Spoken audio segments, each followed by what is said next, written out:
You know, some people enjoy composing their own music, chord by chord, and others are happiest when they come across that one perfect song.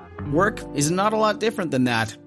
Whether you prefer building your own workflow or using a pre-made template, with Monday.com, you and the team can work in a way that's comfortable for everyone. Tap the banner to go to Monday.com and build your own amazing workflow, or find an awesome template. No judgment.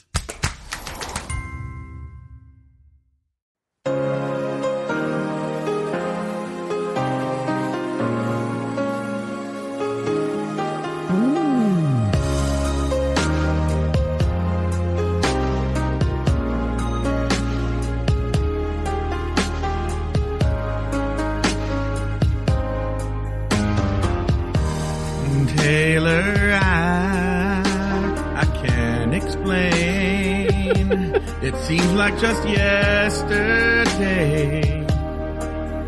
girl, it's driving me insane, and I know that I'm just Joe Betance, and she is Mama Ru, but we're 2 weeks away from Drag Race UK. It's a never-ending show. Can we go back to when Drag Race was so strong? Can you tell me how a perfect show goes wrong?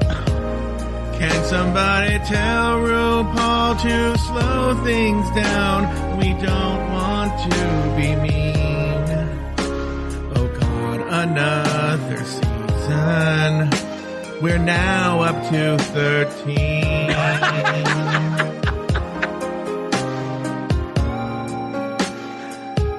I'll never watch again until she can promise me she'll stop with all the fracking.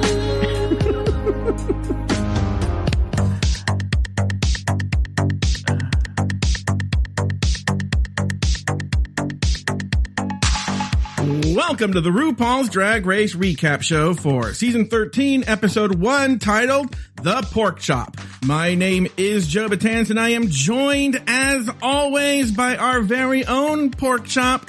Please, from the podcast, Pod is my co-pilot. Please say, I can't talk. A Happy New Year to Taylor the Latte Boy. Hello, Taylor the Latte Boy. I'm back. You're back again. Back again. Welcome back, Taylor. Yeah. New season, new girls, new twists, new turns. Yeah.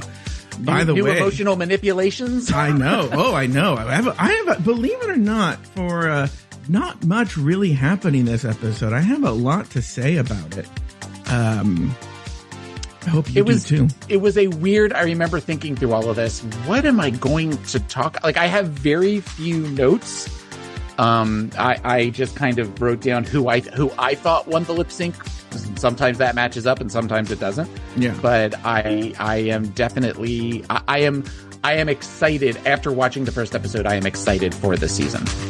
Wouldn't you? Well, we're going to get into this. But by the way, for about 20 minutes before this show started, Taylor the Latte Boy and I had a very interesting conversation, a conversation we call Just Between Us Girls. And the reason it is Just Between Us Girls is it's only for our Patreon supporters over at patreon.com/afterthought media. If you want to hear those conversations, other extra Drag Race content. Oh, by the way, I mean, you know what? Let's talk about this right now. We're going to do the first of the year Patreon plug.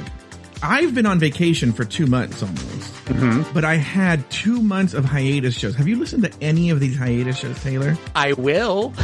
Oh, you haven't even gotten there yet? I'm really far behind. So yeah, I'm gonna do for the future people coming on and talking about them, because we had, like, let me tell you what we had. We had the best of catching up. You know, listener Drew Brooks put together, and also with some help from Sophie. You know, a listener named Sophie. The best moments of catching up from this, we only got to the first half. Yeah. You know, the best moments of catching up. The people have loved that. We have a new co-host over at Afterthought Media named Adam Salandra. And, he was joining. We did a second season of Shady Pines. People have been hearing Shady Pines on the feed from season 1. no matter what your thoughts are on that, season 2 is a completely different beast. Yes. Mm-hmm. And Adam is a fantastic new addition to the Afterthought Media family, and so people have been really liking that. We did you haven't listened to All Stars 2 yet, have we? We revisited All Stars 2, but not a recap. I know you were worried about this, Taylor. It is more like we don't care if there's spoilers. We talk about the episode in context of the history of the show. It's more of a conversation, but it's an 8-part series with Jay, Ellis, and I. And then we did a friend of the show, where there's a lot of people we talk about in the shows, but they never heard. We talked to them. And then Lori and I launched a series called Hallmark Homos, okay, where all we did was rip on those Hallmark holiday movies. People love that too. All of that. So if you've been like, I've been gone. Oh God, you guys have so much fantastic content over at patreon.com/afterthoughtmedia. What are you doing? You're missing out. But let's jump right into it, Taylor. This week, 13U queens enter the workroom and compete in 6 separate lip sync battles for their lives. The winners head to the winner's lounge, and the losers are sent to the pork chop loading dock, where photos of all the first eliminated queens adorn the walls. Candy Muse, Lala Ree, Simone, Gottmik, Olivia Lux, and Tina Burner come out on top, while Joey J, Denali, Tamisha Iman, Utica Queen, Rose, Kamora Hall, and Elliot with 2 T's are sent to the pork chop loading dock. As the winners celebrate, the losers are told that they must vote out one of themselves out of the competition. Taylor the Latte Boy, name 2 things you liked about the episode and 1 thing you did not. I liked the twist. I liked particularly that it was something different, at least in the beginning of the episode. But by the end, it felt kind of like, all right, we've seen this already 4 times, sort of thing by the time of the last 2. Though there was the twist of 3 of them coming in versus 2 of them. So I was like, okay, that's good. Do you know the reason behind that 3 at the end? Because there was supposed to be a 14th girl that got eliminated before she even got on the show. They sent her home. Yes. Do you know why? Because she did something where she would send out dick pics of somebody that gave her phone live on stage. She would airplay them or something. Airdrop them. Yeah. Airdrop them. So, and what's funny is on the Reddits, a lot of people were talking about how this is actually a common bit among the drag queens out there. So that might eliminate a lot of drag queens from the show.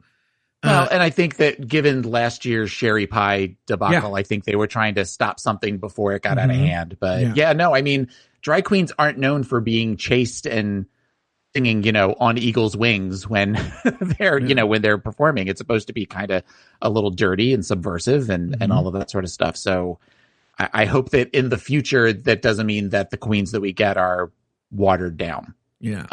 Something else that I really liked about the episode is, and I talked about this briefly for the finale for season 12. I love that Michelle is embracing the gray a little bit, where she's doing a little bit more, where she's adding gray to her hairstyles and stuff like that. I get the reason why, but I also, I like that. I think that that's a stronger look for her. Hold on. I'm going to stop you there for a second. Okay. Everyone needs to know. Everyone who's this Taylor the Latte Boy, you guys don't know this, during the hiatus, dyed her hair silver. And now anyone who does this now is a hero to Taylor. Anyone with a schlock of gray hair, is now, I admire. What an amazing human being this Michelle Visage is to embrace silver hair. Exactly what I'm saying. Meanwhile, Taylor's sitting there like Anderson Pooper right there with his hair. No, so I like that. I like the silver hair. Something I did not like. We'll get to it when we talk. There's 1 or 2 queens that I really like, a bad taste in my mouth almost immediately. Really? Yeah. I'll hold on to that for later. But one queen in particular, every time she was, I made a face. Like every time she was on. So you raise an interesting point, by the way. Okay. In all the blowjobs you've ever given, has anybody ever had cum that tasted badly? The first time the first time I got somebody blew their load in my mouth, because I did not know what it tasted like. So it was very I just remember it tasting like pennies. Pennies? Like, just the pennies. Like, it was that weird, Pennies like, metallic from heaven. taste. So, and I just remember I was young. I was like 21, I think, the first time. I was 6. Yeah. So I just remember that. But now a statue. An iron statue someplace. Now there are ways as science has progressed, we have learned that there are certain foods that you can take that help to create a stronger, sweeter taste to. Oh, and does Babalu do that? No, but I don't mind. I just kind of know what I'm getting with him. Are you ever like, ugh, it tastes like ropa vieja?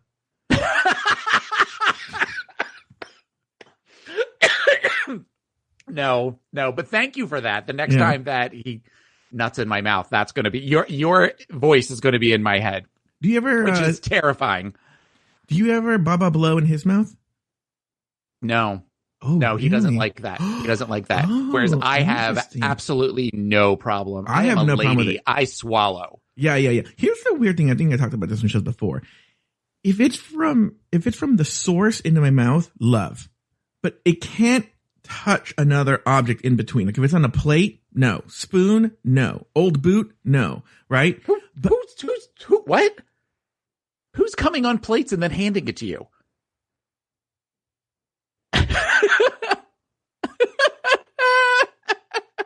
I'm just stating things for the record, Taylor. Okay, but what if it's on? Okay, because I've had situations. Cracker, in which, no. So Miss Cracker?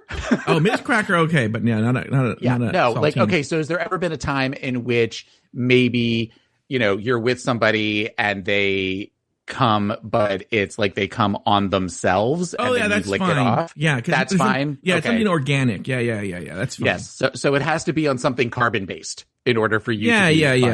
Okay. Yeah. So okay. So now are you very much of the where you want to have mouth on dick, or is it okay if you do the like the sort of thing where you're like your mouth's open and then they like come on like either in your thing. mouth? Yes. Either one is fine. Either one is fine. Yeah, no, I'm fine with either one. Babalu is not all about Babalu. I mean, trust me, Babalu is completely fine with me, like swallowing. But we've definitely like would be completely fine with him like just like blowing a load on my face, and he hasn't necessarily done that yet. But TikTok. I was talking. I have a list of goals for 2021, and apparently that's on my list. I was talking to a friend who blew someone recently, and he was like, "Ugh." He's like, "He just came too much." I was like, "I don't know what you're talking about." No. What does that mean? I was like, "What?" He's like, "It was like filling up my mouth." I'm like, "Uh huh." Okay, there is these videos that I found. Apparently, that is a condition called hyperspermia. And I will send you these videos are terrifying to watch, where it's this guy who like literally can fill up like one of those like Pyrex like measuring cups. And you grossed me out. You grossed me out because it hit a Pyrex measuring cup. That grosses me out. Well, no, I'm not expecting you to like pick it up and then no, but I mean just watching him do it. Like the first time you're like, oh wow, that's quite he's not he's God, sort of thing. So where it's just everywhere. So have you ever however, videos where, and I'm not normally like a twink guy. I know that's kind of your wheelhouse, but videos of where a twink actually is jerking off and hits himself in the face. So fucking hot. Really doesn't. That's a great transition to the next question I have. Have you ever paid for an OnlyFans account? Yes, I did briefly because I was very curious. It was somebody that I followed who did like comedy memes. Okay. And but he was starting to go into like an OnlyFans thing. And I'm like, I kind of want to see, it was not that I was necessarily attracted to him, but I was much more just, it was a curiosity thing. And I think I paid for 1 month and then saw enough that I went, no, that's fine. Yes, I've done it a couple of times. The first time, by the way, this is not a lie. A friend of mine is going to come on a show that I'm doing. I don't want to give too many details away right now, but a show that's coming out soon. And he wants to have a segment where he reviews OnlyFans. Okay. Yeah. And so after talking about it, I'm like, I should sign up and see what there's this. I'm gonna call this motherfucker out right now, actually. I followed this Reno Gold, Yeah. And what a fucking ripoff his OnlyFans is. I'm going to tell you, you get nothing for like the money you pay. I don't know what it is now, right? Right. Mm-hmm. And then when you go in there, he has videos that he then charges you more for. All you get are like 1 minute teasers for the videos that he's then charging you another like $20 for or something. And I'm like, oh, go fuck yourself, Reno Gold, right? Well, the one video that I found on on Pornhub or something, he does with a fuck machine, and I was sort of like, and I was kind of like, I'm also not sure that he's gay, believe it or not. Well, he's gay to the bank, because I've seen that he makes like he's one of like OnlyFans top. Oh, is he? Yeah, he makes a ton of money every month. Yeah. So then, the other one I signed up for, and this guy does give you more content and he's cheaper, is a guy named Connor Peters, Australian guy. Okay. But here's the deal. And I don't blame Connor Peters for that, right? I think because of COVID, and he seems to follow it somewhat, right? I mean, you're just limited what you can do. Yeah. Okay. And so he has some, action scenes. I don't know what you call them, right? But most of them just him jerking off, right? And there's just, and what I was going to say is he and Reno Gold both do the like, oh, watch me suck my own dick or come my own face kind of thing. And it's like, you can only see that. I've seen it once. Okay, we get it. Yeah. This week. You did it to yourself. I know. I did it to myself. Normally it would be me saying something like that, and then you did it to yourself this week. Yeah. So anyway, twists and turns with season 13. Yeah, 13. Yeah, the new Pork Chop Lounge. Anyway, Taylor. 2 things I liked. 1 thing I didn't. 2 things I liked. I actually do. I think it is the best way to start off these seasons is when they divide them into teams. Season 6 was a notable one where you get to know the queens more. Yeah. And I think they did it last year too, didn't they? Yeah. I feel like they did. Yeah. Yeah. They did do it last year. And so, it allows you to get to know the queens more. And so, this was, good. And then also we get to see them 2 at a time. You can absorb them more, get to know them more, look at their outfits, see how they lip sync and whatnot. So I thought that was I'll be honest with you, a very clever way to start off the season. Another thing I liked, go ahead. Yes. I did notice that this will be the first season that no one can get all the way through without saying that they had to lip sync once. Oh, everybody had to lip sync at least one time this year. We're not going to have a Sasha Velour who doesn't lip sync all the way until the end. Yeah. And then, another thing I liked, I didn't like I see what you mean that you're like, okay, here we go with the lip syncs. But I did, what I liked about it is because there wasn't a lot of bullshit. Is actually, I don't think all the lip syncs that we saw were the equal length that we saw, but you got to see longer lip syncs. Yes. Than we're used to seeing, some of them were longer than others, but I like that too. The one thing I didn't like, there were some queens, you're right, that are problematic. And I'm going to say, but let me put it this way. Not only say problematic. There's no queen that I find problematic, but there are some queens that I can already see. And I'm trying to find a way to word this correctly. But last season, I was not a fan, it is the month of January.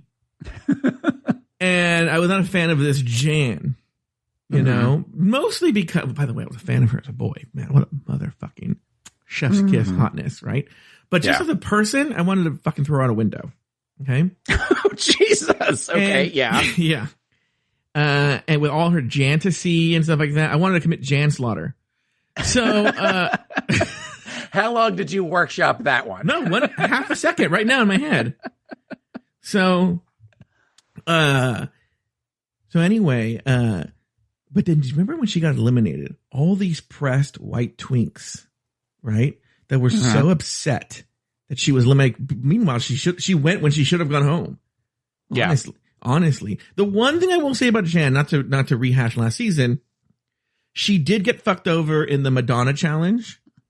I still will stand by that. But other than that, she went home right when she should have gone home. All right, maybe even a little late.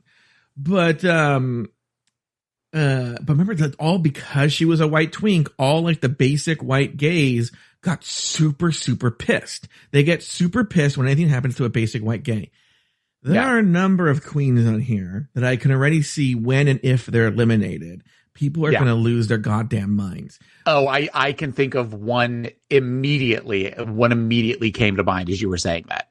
Yeah. Are you talking about Utica Queen? No. Oh, we're talking about Rosé?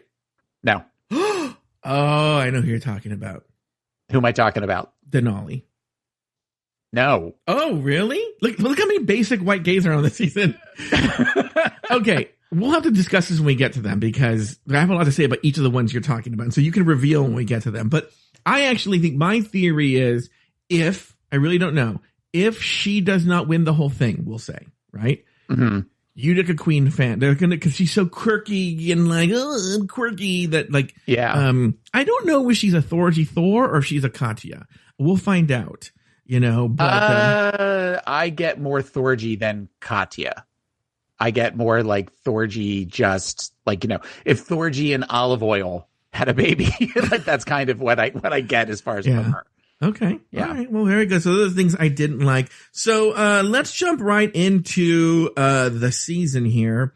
Let's start. So I'm assuming anyone who's listening has watched the episode. So it's going to be, well, we already spoiled it in the top of the show. So let's talk about lip sync round 1. The first pair of queens that enter the workroom are Candy Muse and Joey J. The pair are called to the main stage to perform a lip sync for their lives to Call Me Maybe by Carly Rae Jepsen. Candy Muse entertains the judges and is named the winner of the round, while Joey J is sent to the pork chop loading dock. Taylor, your thoughts on this whole segment with Candy Muse, which I have a lot to say about Candy Muse and Joey J. Candy Muse came in, her phrase was from the hood to Hollywood. Mm-hmm. And Joey J came in and just said, filler queen, which I don't know why you would announce that, but okay. Well, I think that she announced that because I think she wanted to portray herself as a filler queen, to give a false sense of like, oh, we can take her out. And then immediately, because later on, she says filler queen plot twist. She says it in one of the interviews. So I think that that's where she was thinking that she was going to present herself in a way. How much of this do you think she's seen she's going to, in a way, own this phrase now and put it on t-shirts and whatnot? Oh, yeah, absolutely. Absolutely. We're going to see filler queen t-shirts with her on it. And absolutely. like, just like her eyelashes and lipstick, mark, mm-hmm. and you're like, oh God. And because she normally says that she normally doesn't wear a wig. So I was surprised to see her. Mm-hmm. I remember that from her Meet the Queens video. She'll say filler queen and then there'll just be the purple coiffed of hair. Yeah. And then all the fat pigs walking around DragCon wearing those t-shirts and. Oh God. So I had more, as we're talking about it, I definitely have a little bit more to say than I thought I did initially, but I found that this was the first example of when we did the Meet the Queens episode 0, there are queens that I definitely liked more than others. Yeah. And now I am kind of feeling like we are ones that I didn't like their interview, I like more, and ones that I like their interview, I didn't. Mm-hmm. Candy Muse is an example of that. Sure. I feel like, specifically from the idea of the confessionals, mm-hmm. I feel like she is going to be somebody who gives really strong confessionals. Sure. And I feel like tonight was definitely proof of that, because really, when you think about it, they talked more about her. They showed more of her confessionals than they did Joey's. Mm-hmm. So they definitely, she is the larger presence there. I thought that I liked the twist of the first two. I knew that they were doing 6 lip syncs, but I didn't know that that's how they were going to do it, where they kind of brought the 2 over and then brought them in. And between the 2, though, I feel like Joey was a better lip syncer than Candy was. Okay, I have a lot to say about this.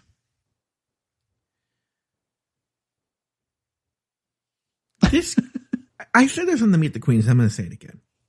I just need it. It bears repeating, which I think is the name of a Drag Race show, by the way. Yeah. A few years ago, Evan Ayres came to Los Angeles, and we went to go see the House of Aja. I want everyone to remember that he tried to steal her belt. That's a whole other story. And I saw in the House of Aja was Aja, this Dahlia Sin, and this Candy Muse. And I know Dahlia Sin was eliminated first, but I will say she gave a kick-ass drag performance. Okay. Okay. Where I was thinking I could see this bitch on Drag Race and doing well. Okay. Yeah. She just did. She was really good. This Candy Muse, what a boring pig she is, right? She was so awful. They came out and do 2 numbers at this Mickey's. Both numbers. So boring, right? Uh-huh. Don't like her, right? And then she came in, and we all know, I think that this Aja is one sexy motherfucker, right? She has an OnlyFans. I bet you that's a good OnlyFans. Dahlia Sin has Dahlia Sin has one too. I think so. Yeah. I saw some, some very amazing people on our Discord. By the way, if you don't know this, when you're on Patreon, you get access to a Discord channel. Mm-hmm. And on that Discord server is something called the Porn Decor Lounge, where people post amazing things on this Porn Decor Lounge. And I've seen some OnlyFans stuff that people have posted. Chef's kiss. Yes. As annoying as the Vixen was, let's talk about this right now. Speaking of OnlyFans and Drag Race. The Vixen has posted some great, fantastic videos, right? Okay. You know who I don't like? I'm combining all the things we talked about. Basic white gays, OnlyFans, and Drag Race. Uh-huh. This horrible Milk, right? Have you seen the Milks? Yes, right? Yes. Unfortunately, I watched it. The one where she's getting fucked by the transphobic guy. He's like a racist and transphobic. I don't know his name, right? Which is good. Diego Sands. Thank you. This Diego Sands, who's been accused, I don't know, allegedly, of being transphobic and racist, right? And Milk has had her own transphobia problems, and she's promised to do better. Okay, not only is it, I don't know, there's something about this Milk I do not find attractive. I don't like the basic thin-lipped white gay, okay? And everyone looks up to her. She's so basic to me, right? Yeah. And then she's getting railed by this Diego Sands, which is fine. Go, girl, get it, right? Live your life. But you know this, and I know this. The first half of the video is her in voiceover talking about how they went to dinner and she didn't have time to clean her ass out. And you might see shit flying all over the place. I'm like, bitch, I don't need to see this while you're getting railed by Diego Sands. Like, TMI, right? Yeah. And by the way, I didn't see any fucking poop or anything like this. There's like a half a second at one point that it was already in my head. So then I'm doing the thing of where I'm looking for it. Yeah. So that I could be grossed out. Yeah. And there's like a half a second cut that I thought, that might have been what that was. Yeah. So. Well, I didn't need the dialogue, right? Mm-hmm. I don't like this Milk, but Aj is OnlyFans anyway. So, go ahead. Now, what were your thoughts on Candy? Like pretty much talking about House of Aja. Yeah. I should call her Candy Abuse because she's sitting there saying horrible things about my Aja, right? Talking about how she thinks Aja was jealous of her. Of Candy Muse? Who would ever be jealous? You know, the only person jealous of this Candy Muse is maybe Khloe Kardashian. Who would ever be jealous of, Taylor, tell me, name a person who would be jealous of Candy Muse. Carney Wilson? Yeah, maybe Carney Wilson. Who would ever be jealous of this Candy Muse? Then she says that she puts her hand like her one hand shoulder height, and then her other hand, that is where Aja is, and she puts the other hand by her like forehead, and that's where she is. I'm like, yeah. This Aja puts on such a good death drops. Like, is she going to jump from there kind of shit? I saw her perform this this Candy Muse. I thought she was the person to sweep up in between because she was so boring, right? She came out in overalls. Yeah. She came out. I thought she was, like they're cleaning up if you've been to a drag show, the person who comes and picks up the money. That's what I thought she was. I thought she was, look at this person who's here. Look at, and he's doing an impression of Laurel and Hardy, the fat one from Laurel and Hardy. I don't know whoever it is. It's Hardy. Hardy is the fat one because I remember somebody saying that he was very Hardy shaped. So that's how I remember who's Laurel and who's. Well, then he's Hardy. She's coming in there, and Dahlia Sin was Laurel, right? I'm like, look, they're doing a drag Laurel and Hardy. You know, this Candy Muse, like can't. It's sad when you're Silky Nutmeg Ganache without the charm. Wow. Okay. I don't like this Candy Muse. She's insulting my Aja. She says she's a member of the dollhouse. There must be a big fucking house. She is the dollhouse. Yeah.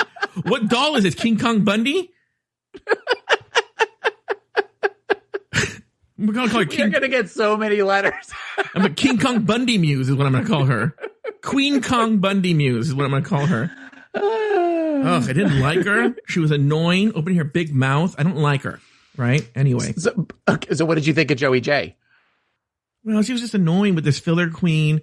So before we get into, because they were the first two in the workroom, I realized some very subtle things. You and I both discussed how there's a stage in the workroom for some reason. Right. I guess we'll find out what that's for.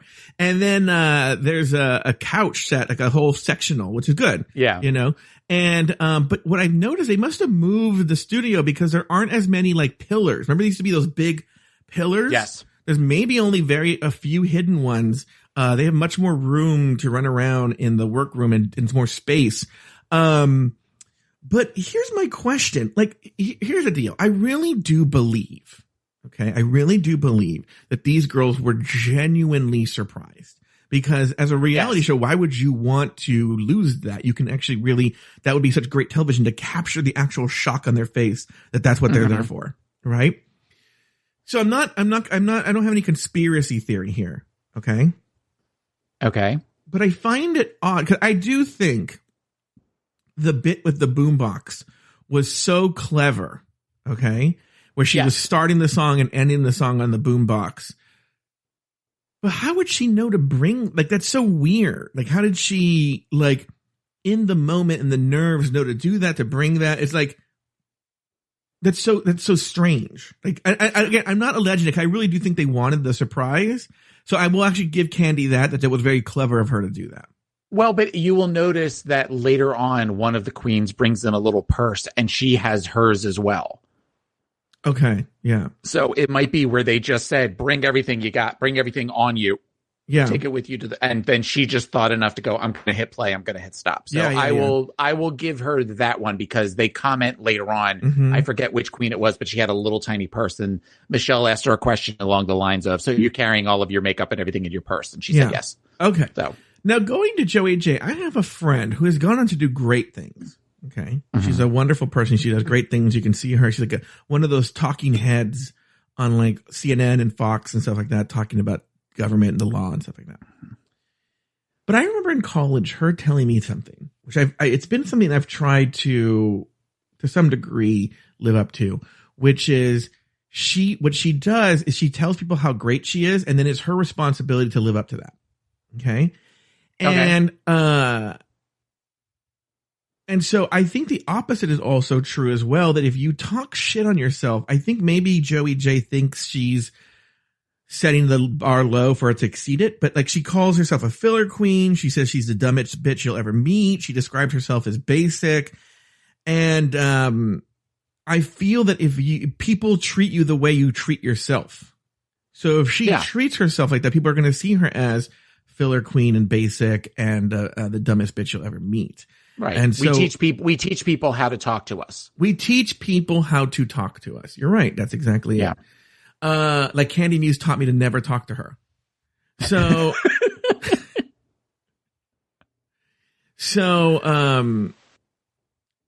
anyway, I keep thinking of more insults for this Candy Muse, but I really have a whole 16 episodes. I don't know how long she lasts before, like, a whole 16 episodes to make fun of Candy Muse. Right. Don't blow your load all at once. Hopefully it's just two. You got to edge a little. Yeah.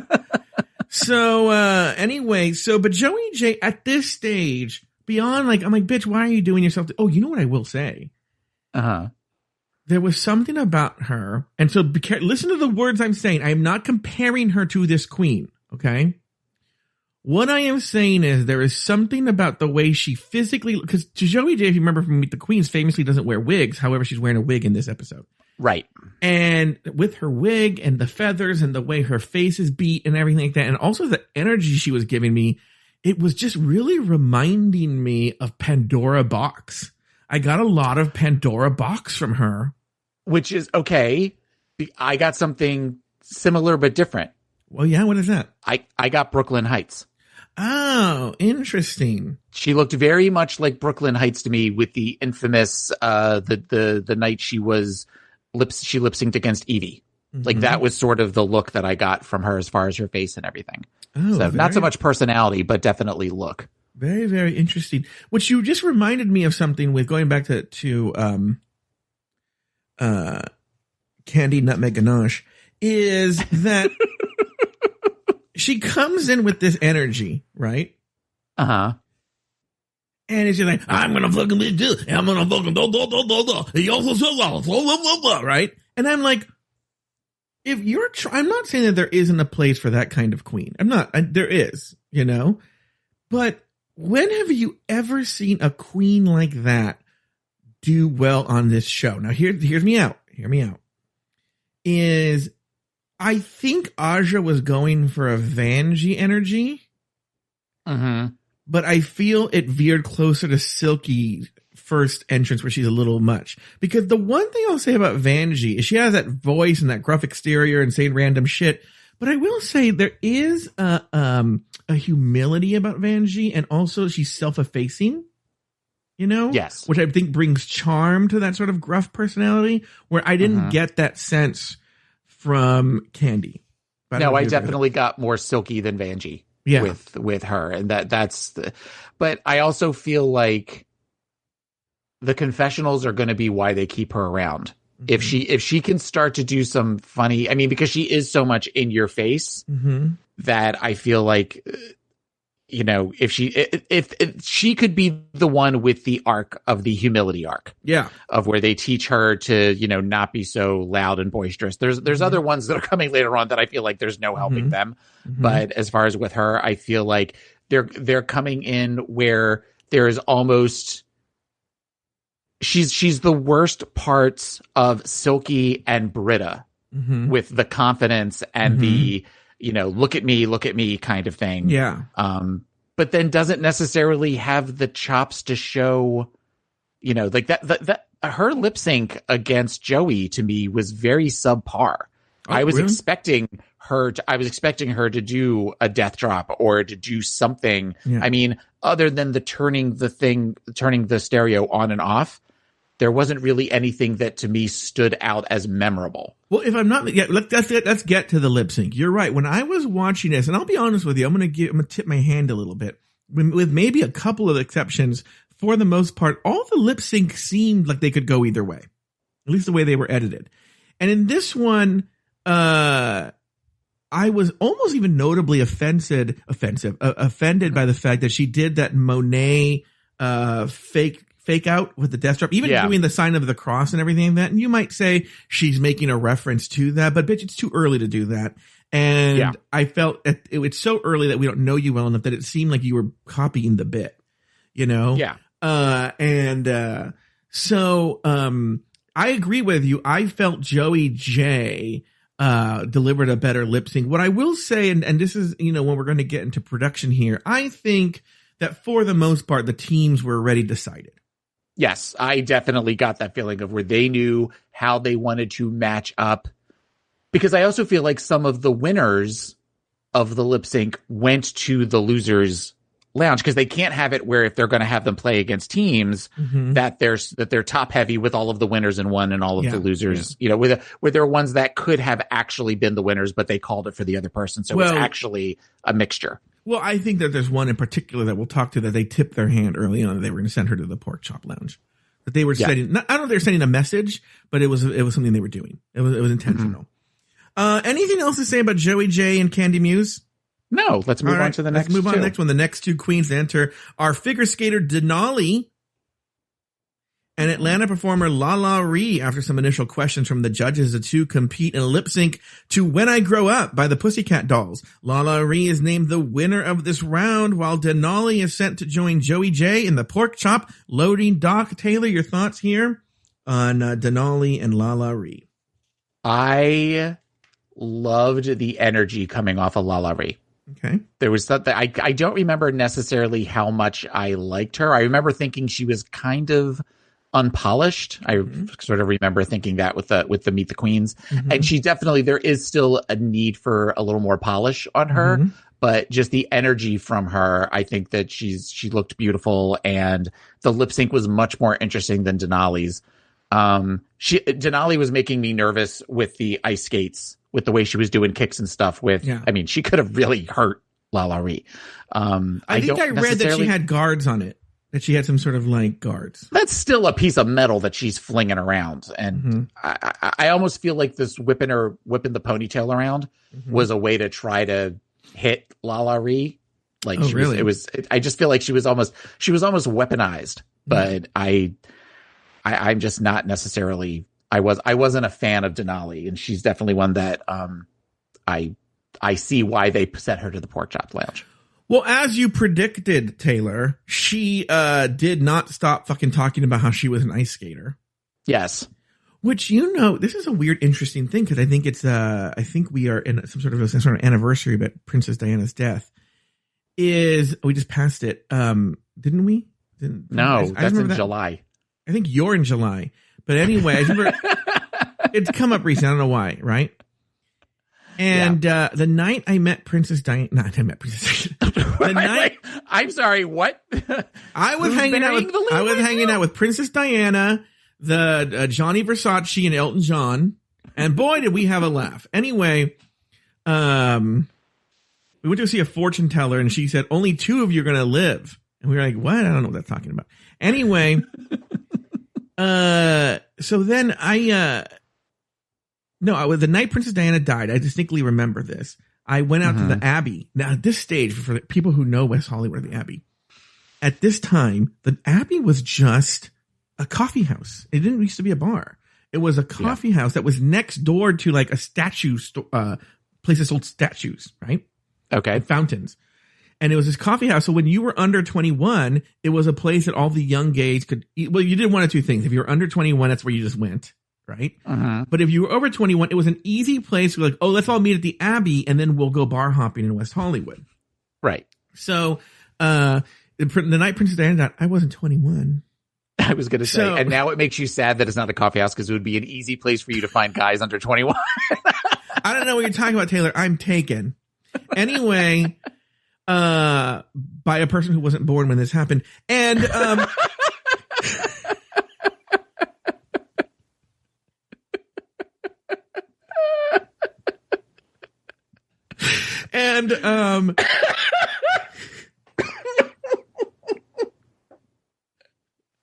Okay. Go ahead. I'm sorry. That night I met an ice skater. We were flirting with each other. And all he motherfucking did was talk about the fucking goddamn ice capades. They were in LA at the time. And I was like, oh, really? Okay. You're in the ice capades, blah, blah, blah, blah.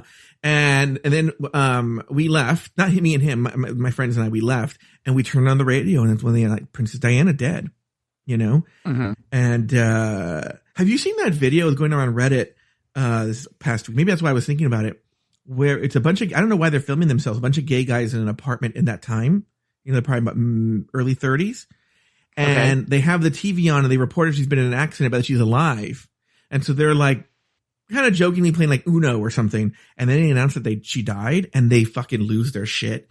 And they're like, and then they stop playing and they gather on the TV and watch like with tears coming down their eyes about Princess Diana's death and whatnot. No. Oh yeah. It's really interesting. It has a time capsule. What were we talking about? Oh yeah. So this Denali. Yeah. Can't stop talking about being an ice skater. Lala Ree, I like her. I'll be honest with you, I like her, but I kind of agree with Denali based on that entrance outfit. I was like, bitch, unless you step your pussy up, you're not long for this world. Yeah. It's gonna be shalala away. And she's the one that's Tamisha's daughter, right? Oh, is she? Is she the one that's her drag daughter? Girl, what do I know? What am I, the Ancestry.com? I don't know this shit. Okay, well, because I thought that was whoever, if she won, I knew that Tamisha wasn't going to win because there was no way they were going to allow the two of them to find out that they were together. That they're saving that for a storyline for a little bit later. One thing that I will say in the middle of all this is they were definitely planting seeds for storylines in episode 1. You can see you can see them pulling the strings already, and these girls haven't even met. Yeah, I agree. All right, let's move on. Did we talk about the lip sync between Lala and Denali? What were your thoughts on that? Oh, we did, with the whipping the hair and the skates. Yeah. Yeah. I think I really liked the energy that Lala was bringing to that lip sync. Once again, if they would have gone to Denali, I don't know if I would have been so shocked.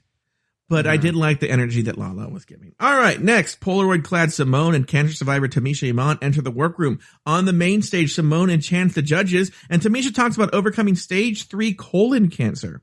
The two square off in a lip-sync battle to The Pleasure Principle by Janet Jackson, which, when that song came on, I could imagine you screaming in your house. Simone beats Simone beats Tamisha and joins Candy Muse and La La Ree in the winner's lounge, while Tamisha Iman is sent to join the other first eliminated queens. Taylor, your thoughts on Simone and Tamisha? And by the way, I don't think it's a secret here. You yourself are a cancer survivor. And so did any of this ring true, or did you have any feelings about this? I was very fortunate that my cancer was not nearly as significantly debilitating as hers was. And I'm glad to see that she's back and that she got a chance to come back for season 13. Both of these queens were people that I was not necessarily thrilled with their Meet the Queens videos. I know that Simone had the big rings in her hair and she had the gold teeth in. And Tamisha, we talked about her wig was kind of a mess and she had the big breastplate. I really kind of liked both of them. And for different reasons. I think that Tamisha definitely served confessional. She was a great confessional. And I also think that, apparently she had the quote of the night with the lady said, "Go home." I've seen that all over Twitter. And Simone could be the lip sync assassin for the season. I definitely really kind of liked her. I love the idea of the dress, with all of the Polaroids together. I thought that she looked beautiful. The lip sync, I immediately said, Tamisha's doing the Pleasure Principle video right now. She's doing the choreography of that video. Okay. It was very mid-80s Janet Jackson which I loved that. But when you compared it to Simone, it makes sense why Tamisha, between those two, was the one who was in the bottom. Yeah. What say you? Well, I like Simone very much. The outfit, the Polaroid outfit, I feel we've seen something like that before. Not that specifically, but something along those lines before. Didn't Willem do a similar, he did his own picture kind of thing, I believe, on season 4, but maybe. What it reminded me of was the year that the costume designer for Priscilla, Queen of the Desert, won the Oscar. Yeah. She had made her dress out of American Express gold cards. Oh, okay. Yes. So that's what so it was kind of that chainmail, type of thing. And I remember that as that's what it reminded me of. Yeah. But I liked the outfit. I liked her energy. There was something that I was like, yes. Yeah. Simone has that energy and the look worked, but even just the boldness of trying to look like that indicates someone to me that can go very far. If that makes sense. Because they have sort of that courage to pull it. That's a tricky outfit to pull off. It could either go very wrong or very right. In this case, it went very, very right. Tamisha Iman, there were rumors last year that there was another queen that got eliminated because of an illness. And so this is just confirming that rumor. But on the opposite end, I liked her and I applaud her struggle with her illness, but there was already sort of a defeatist, like, I'm already old. By the way, how is she only 43 and she's been doing it for 30 years? I think we gotta check our math before we give our age on the show. But Tamisha Iman sort of has this, for having as much experience as she did, I would expect they asked her directly, and she's like, well, I'm not as good as I used to be. I feel I'm not saying that she's wrong, but you do not tell RuPaul that. Yeah, that was just pretty much a send me home kind of statement. Yes, I agree. And so, and in terms of the lip sync, you're right. There was, not that Tamisha Iman was bad, but there was a sort of like, I'm doing Janet Jackson and Simone is doing her own interpretation. There was a uniqueness to what she was doing there. Any other thoughts on Simone and Tamisha Iman, or even going back to Candy and Joey and Lala and Denali? Talking about Tamisha, when you just said that as far as the send me home because I'm the old queen, the first person that comes to mind with that would be Charlie Hides. Was similar, where I think Charlie was 50. And was very much from the beginning, well, this is my week to go home, for the 3 or 4 weeks she was there before they actually did send her home. The difference is that I feel like Tamisha is already receiving a lot of love from what I've seen on Twitter and stuff. So I feel like the difference there is, Tamisha, you want to root for Tamisha, whereas I don't know that you necessarily ever really wanted to root for Charlie. Like that she kind of gets out of her head a little bit, and that she does better. I actually really agree with you. I think that's a very astute point. And I completely 100% agree with that. I do root for Denali. I mean, not Denali, I'm sorry. Tamisha Iman, and I want her to go well, but I'm just like, don't sell yourself short. I get disappointed when she's selling herself short. All right, Taylor, any other final thoughts? Not on them. All right, so here's what we're going to do. We're going to take a break. When we come back, we'll go to round 4, but we'll take a break and we'll come back. We'll be back right after this.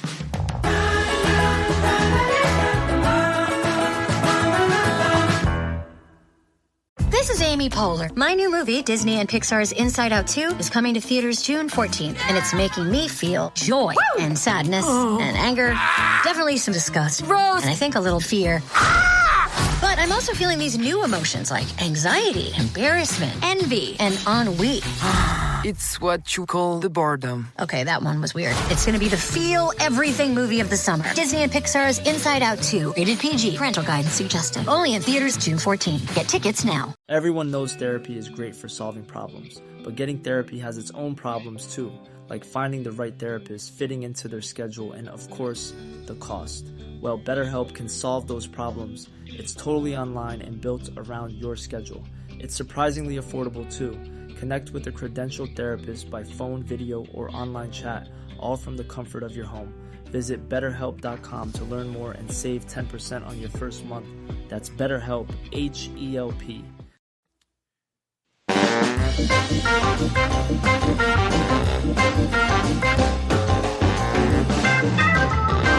Yeah! All right, Taylor.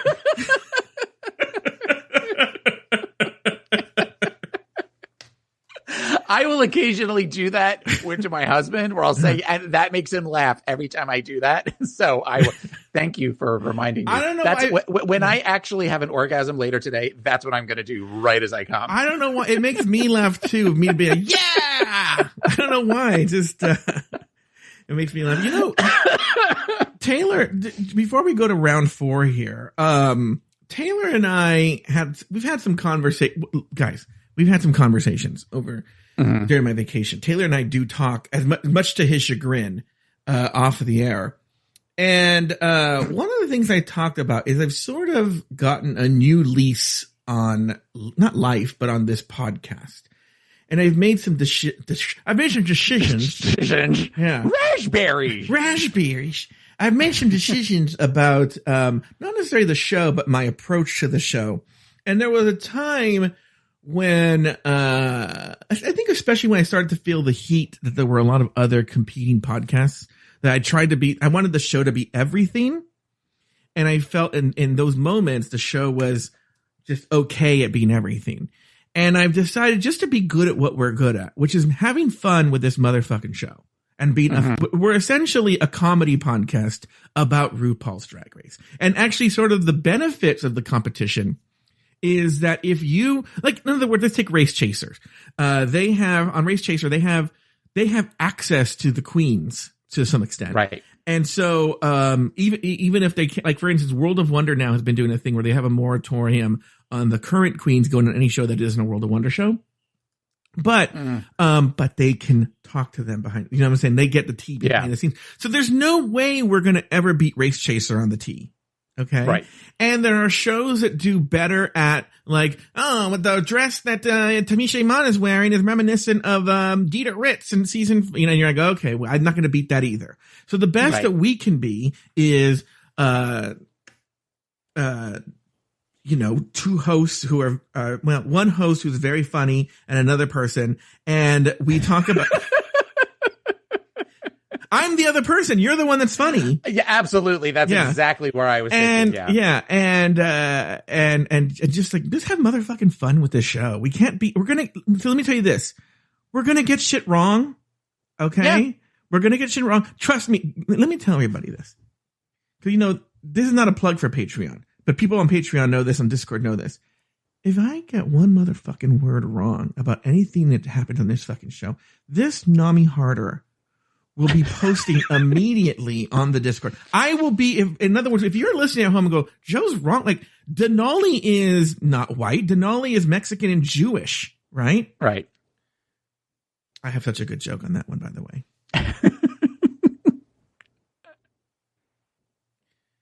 And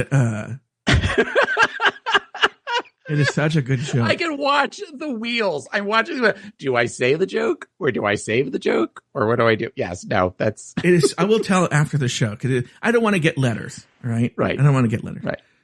I'm probably going to get a letter from me saying I have a joke so good that's going to be letters. Anyway, that's the new, but the Betance doctrine.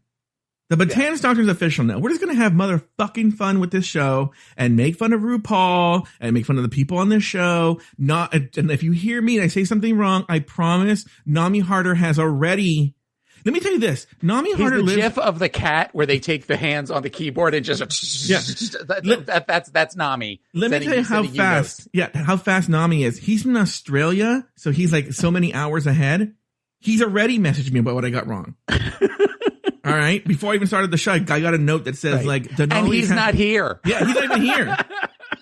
They just get the show early in Australia, 15 hours early or something like that. Right. Before we record it. Before we even record, Nami's already correct. And you know what? Now he's like this Luke Stamen. Now that I said this, it's going to be now like a pity party. And well, I guess I won't correct Joe anymore.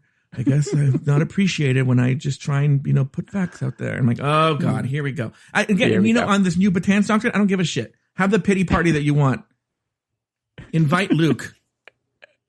Anyway. Next end of the world.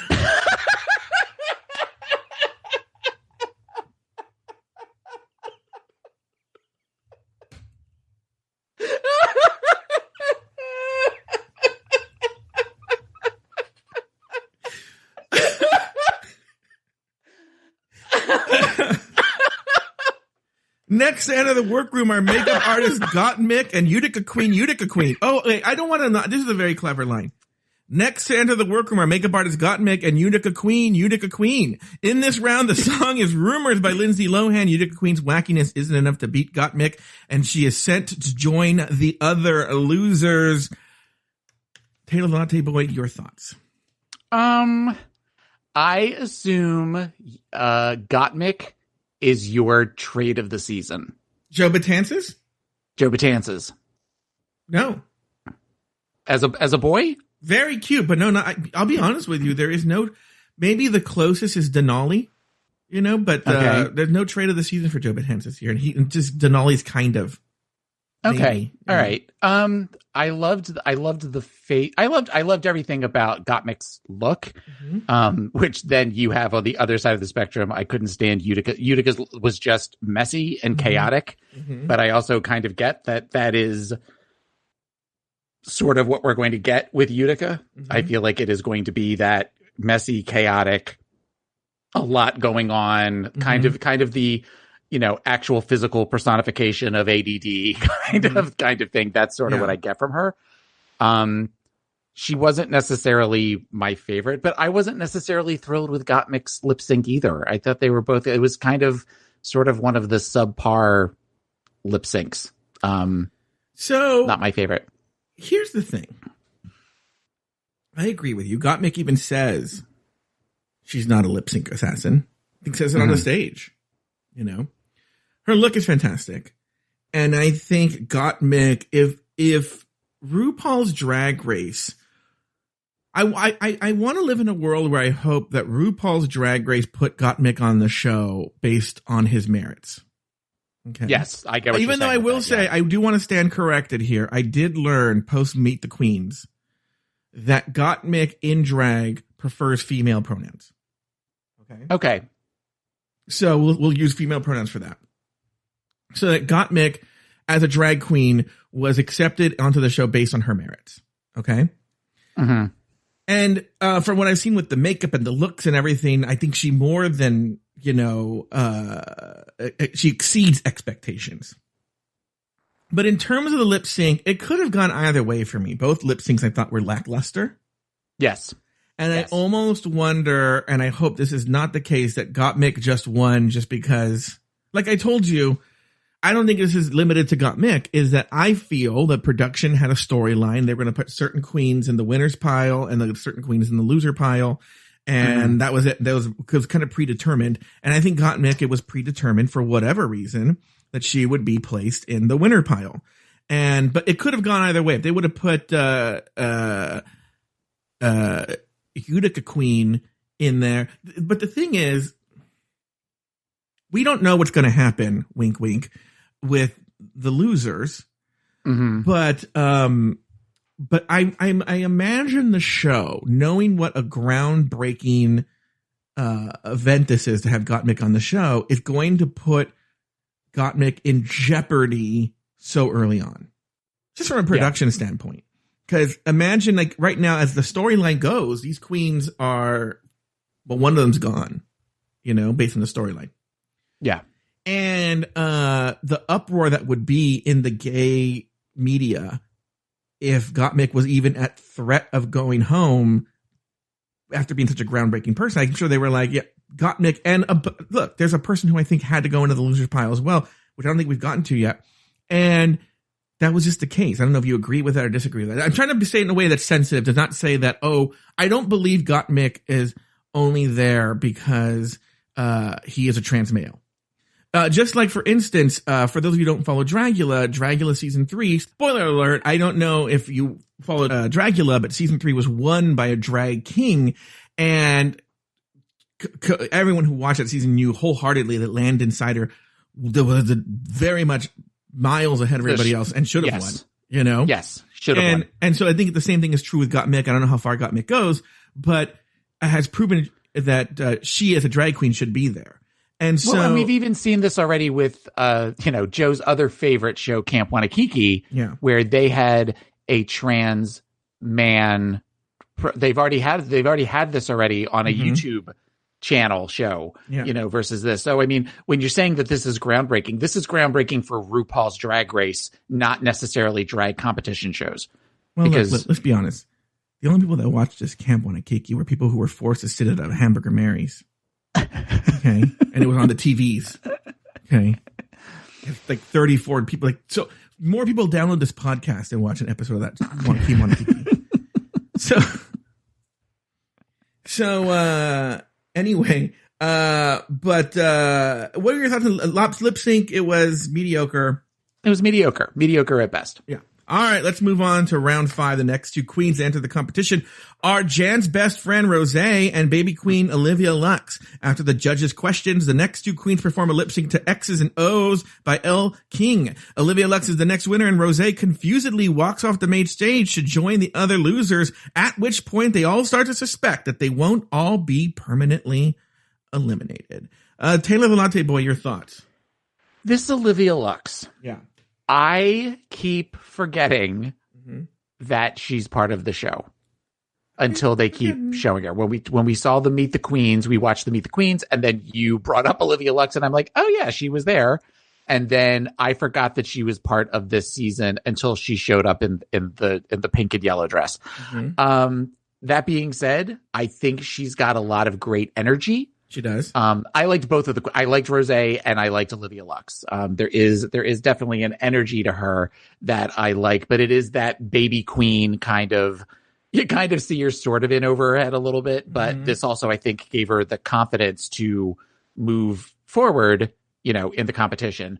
Whereas they were definitely, not that she didn't win the lip sync, because I feel like she did do a better job then. And she was the only one that technically had a reveal out of everybody, because she dropped the skirt and then she had on the bodysuit.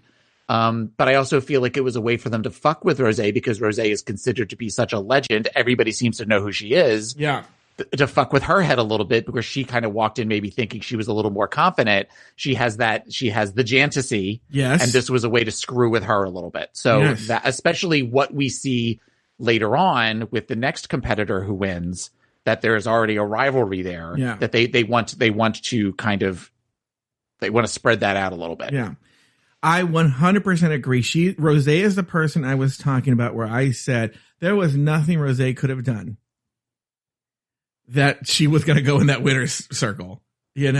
She was, because Carson tips his hand when he asks the producer written question, like, wait a minute, don't I recognize you? Weren't you in Jan? Like, oh, that's right. Carson Kressley can't even recognize the people who were in Queer Eye with him. And he's going to recognize that she was, do you think he remembers the hot barber, whatever his name is, or Jay Rodriguez, or Tom, the interior decorator? No one recognizes Tom. Sorry. Tom doesn't recognize Tom. I don't know Tom's last name. Oh, Kai. Do you think this Carson, Kai, yeah. do you think Carson has talked to this Kai in 20 years? No. God, has that been 20 years? I don't know. No, it hasn't been that long. Look it up. Nami Harder. Let me see if Nami wrote to me 10 hours ago to tell me when Queer Eye for the Straight Guy premiered on Bravo. Anyway, all of a sudden Carson Kressley knows that she's in Jan's singing group, right? And so then he goes, oh, well, I hope you have a longer run than Jan, which I was like, that's a weird shade towards Jan, right? But I mean, it was a premonition. I mean, there was no way Rosé was going to win. By the way, as a boy, Rosé looks so much like this Shane Dawson. You know who Shane Dawson is? Oh, yeah. He's that annoying YouTuber. Right. Yeah. Mm-hmm. Yeah. But this Rosé is so taken with herself. Can't stand her, right? Because you know what? But I will be fair. It could be because she has associated herself with this Jan, right? And I don't like it. And so that she's now has the stank of Jan. Oh God! Yeah. What does that stank smell like? Janky. I don't know what that means. So, okay. So I wanted Rosé to lose, and I was glad when she did, because I like this Olivia Lux. She's very charming. And I like the idea that Rosé had hosted a competition, and then yeah, I mean they were pretty much feeding her the fact that she was giving them the rope to hang her with. Do you know the way to Jan Rosé? That's going to be the song, the next parody I write. Anyway, everyone wait for that. Okay, any other thoughts on Olivia Lux and Rosé?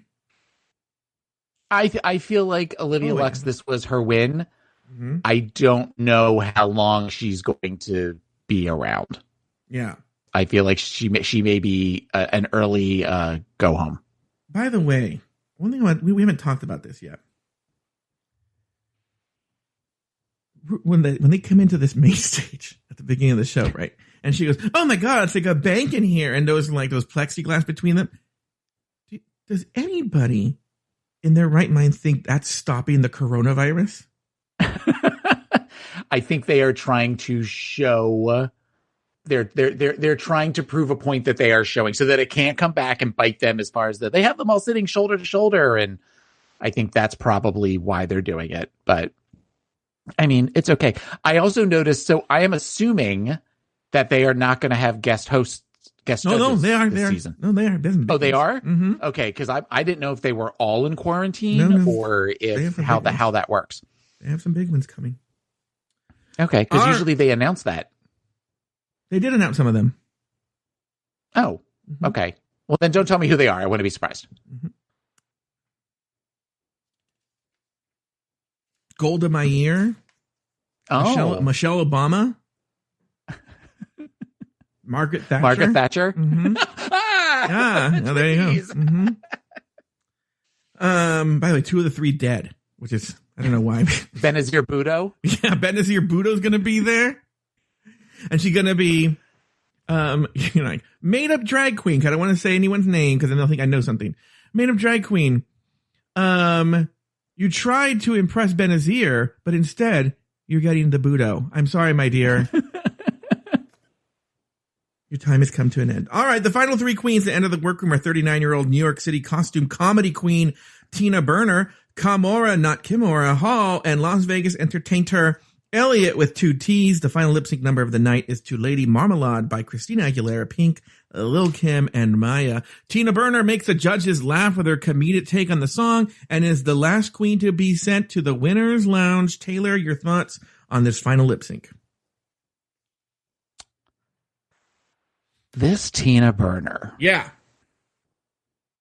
Not a fan. Really? I mean, I don't like her at all. I don't like the energy at all. Mm-hmm. This is one that I remember being sort of like, I mean, you could see the comparisons to previous queens. Mm-hmm. A couple of which come to mind, which I know we try to not do that, but you definitely, I'm getting Mimi I'm first mm-hmm. from her.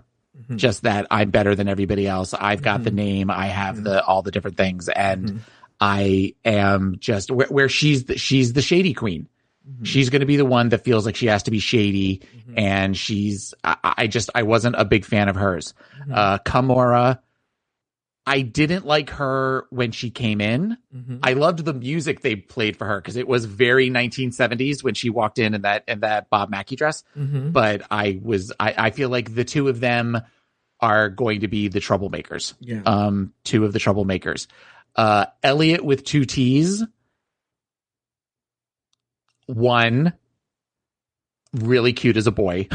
Like she's kind of my favorite one as a boy. Mm-hmm. And I liked her energy as much as I didn't like her in Meet the Queens with the laughing at her own jokes and stuff. Yeah. Mm-hmm. There was something about this one, and it might have been the outfit, the very structured 80s outfit that I liked, mm-hmm.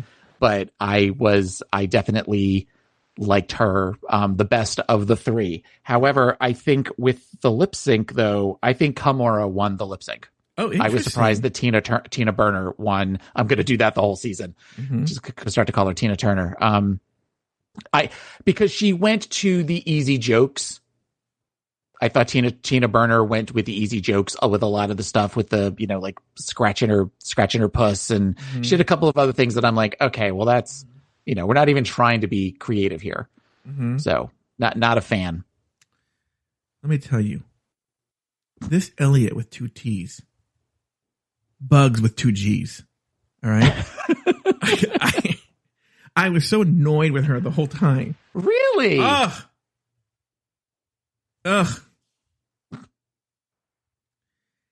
Kamora Hall. What a snore fest. So boring. Yeah. Right. I thought she mentions that I hated her. There was something let me tell you this. There was something about her I didn't like. And then she mentions that Soju is her drag daughter. I didn't even pick up on that. Yeah, no, that means that explains everything. This fucking Soju with her shit face at DragCon. And let me tell you, I talked to people who were with me at this DragCon, right? Who I saw at DragCon. 2 people, one I didn't know then. I've since gotten to know. Uh-huh. And then I don't want to name who it is, but it's Jay Ellis. Have both confirmed what a horrible nightmare this Soju was, sitting in the corner, all pouting, because I don't know, who knows why she's pouting, right? Mm-hmm. Made sense that was her drag mom. It bugged me. She was so shady. And you know what? And I'm going to tell you something. One of my favorite queens, and I know this is a controversial thing to say, I love this Gia Gunn. Love her. I think she's so good on the motherfucking show. Look at how little time she's on the show and has so many great quotes. I know you don't like Gia Gunn, right? I like me a shady bitch. Okay? She's shady and she's boring. The worst sin you could be is boring, right? And she's boring. And that she doesn't have the bite that Gia has. She's more like Blah Mora Hall. That's what I'm going to call her for the run of the show, Blah Mora Hall. Anyway, but you seem surprised that I did not like Tina Burner.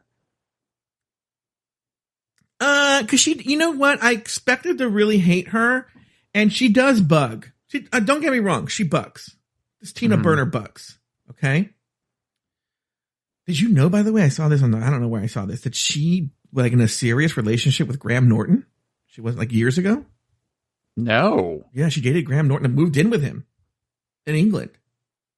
Oh. Yeah. I can't believe she was in a boy band. I don't know what boy band it was that had her in it, right? Yeah, I mean, how old is she? I don't know. Okay.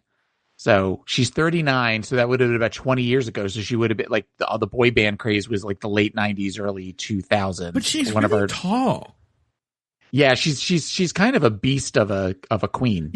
When the boy bands, they sort of tried to emphasize their twinkiness, I feel. And then not that they wouldn't be like, not that they were all little, but like they wouldn't be like that tall usually in a boy band. Yeah. Maybe she was like Jack and the Beanstalks or something like that. I don't know. I don't know what she was boy the band. Beanstalk. Yeah. So, but they were a dime a dozen for a while, the boy band. So, but I mean, I couldn't help but notice she never named the boy band. Never names the boy band. I'm sure we'll find out on Reddit. But she was, look, among the three, I thought she was the finest. I mean, I really don't know how much time she has on the show.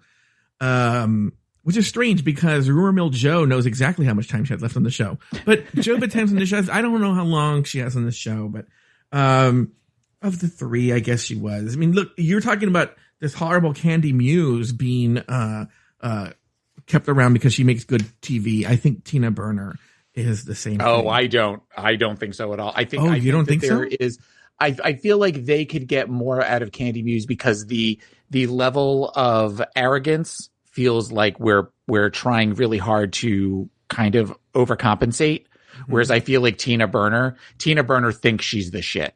Whereas I think Candy is trying to present that she thinks that she feels these the shit, but has her own stuff that, you know, so at some point the whole Tina Burner, we're not going to see that arc of humility with Tina Burner. I don't think that we could potentially see with Candy Muse. Yeah. So. All right. Later in the Winner's Lounge, the Safe Queen's Kiki while Candy Muse makes fun of Tina Burner's age, and Tina Burner's surprised that Olivia Lux beat Rosé in their lip sync round. Finally, Rue announces to the queens in the pork chop loading dock that they will have to vote to decide who will be the first queen to be sent home. But to be honest with you, I haven't checked that information. I wouldn't be surprised because RuPaul was careful in her wording. And I don't know that she was that specific about sending someone home. Was she? I have to go back and check. Nami Harder already wrote to me, but I haven't checked my email yet. But it ends the episode on a cliffhanger. Taylor, any final thoughts on the episode? I did not necessarily like that twist at the end. Oh, I like the twist. I think that because you could see them all sort of doing the thing of like, we don't know each other, so we don't know what, which I get that. And it also looks like from the little clip that I saw for the next week's episode that they're all going to like pick in front of one another. Yeah, they're all going to put a lipstick in the box at the same time.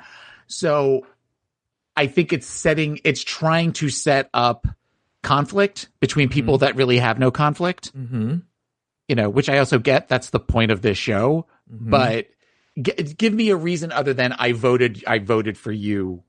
Especially when you have the other group that already is, everybody's already at a, I can't think of the word, but they're already at a disadvantage because they already feel like they're in the loser circle. And then to bring in that, well, you voted for me, you voted to vote me off. I think that's going to push some other people down even more.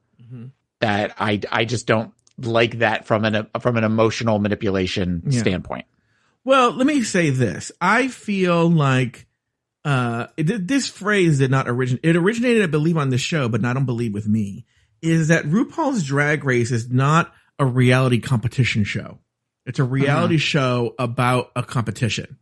Okay, and it's a reality show posing as a competition.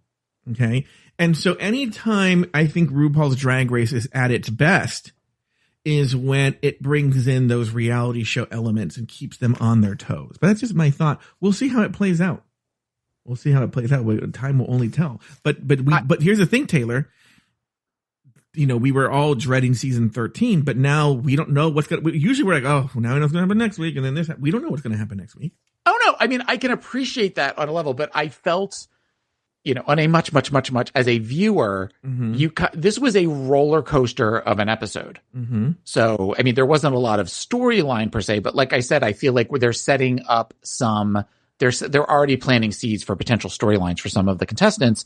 So, but when she said that, when she came over the loudspeaker and said that, my thought was like, I can't imagine being in that room and then having to pick these girls that we've all been just commiserate. It's not like there was anybody was fighting at that point. There was just where they were just all sort of sitting together, and then that fast. Now we're pitting you against one another in a way. I could just see how I would feel in a situation like that, and I wouldn't like it. There you go. Well, we'll have to end it right there, Taylor. We'll see what happens next week. That's going to do it for this episode of RuPaul's Drag Race Recap. This episode was produced by Luke Stamen. Be sure to join us next week and every week as Taylor the Latte Boy and I discuss, dissect, and deconstruct each brand new episode of RuPaul's Drag Race Season 13. So for Taylor the Latte Boy and myself, sashay away until next week.